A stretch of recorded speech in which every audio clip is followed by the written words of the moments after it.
I'm delighted to welcome to the show Carrie Prejean Boller.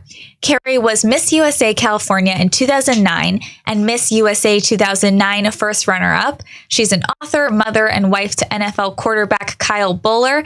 Carrie, thanks for joining me. Thanks for having me, Danielle. Well, it was so great to see you recently at Mar-a-Lago. I think we saw each other on Trump's announcement night, which was so much fun. But we first met in Pennsylvania a couple years ago when Women for Trump initially launched.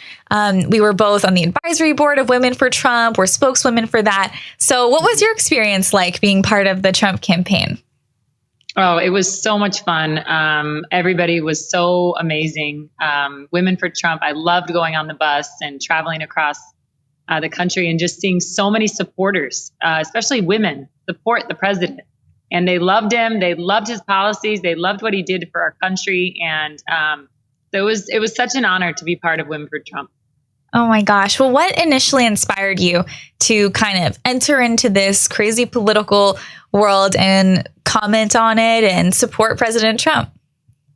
Yeah, that's a good question. So I was Miss California in 2009. I was first runner-up Miss USA 2009. And Donald Trump owned the pageant at the time. And so we knew as contestants that anything that Trump touched literally turned to gold. So we signed up and we knew that if we did that pageant, that we would go on to do amazing things in life and our careers.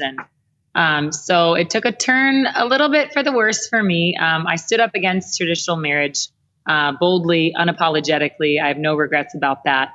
But from there was a huge firestorm that came after that. And you know who had my back? Donald Trump. He appreciated the stance that I took, the honest stance that I took, and the stance really that was from my heart.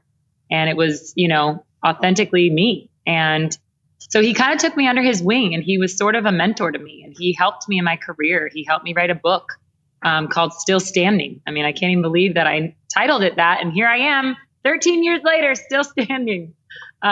So yeah, he was just an incredible mentor, friend. And I used to call him on a daily basis and he would answer the phone and say, "What do you need?" And that's the kind of guy he is. And so when he asked me to be a part of Women for Trump, of course I said yes. And it's just been an incredible ride these last 13 years. Oh my gosh, that is amazing. And when you think back to when you were in the pageant, did you expect them to ask you a question like that? I believe it was about, whether you support a traditional marriage or not. Or did you see that kind of question coming, or was that kind of like something that was intended to be a political kind of dividing question? I think it was a setup. I think that the judge that had asked it, I actually did a podcast with him. Perez Hilton was the one that asked the question. And I did an interview with him recently, and it was really cool, Danielle. He apologized to me all these years later. And it was so, and not that I needed it, but it was just, when someone wrongs you and slams you and calls you every name in the book, especially a man, calling a woman the C word, the B word. I mean, just horrible names that you could call a woman. And then 13 years later, he apologizes to me. It was a beautiful moment. And I told him that I had forgiven him a long time ago. But I think that he had an agenda that night. This was prior to cancel culture. This was prior to political correctness. I was one of the first to be canceled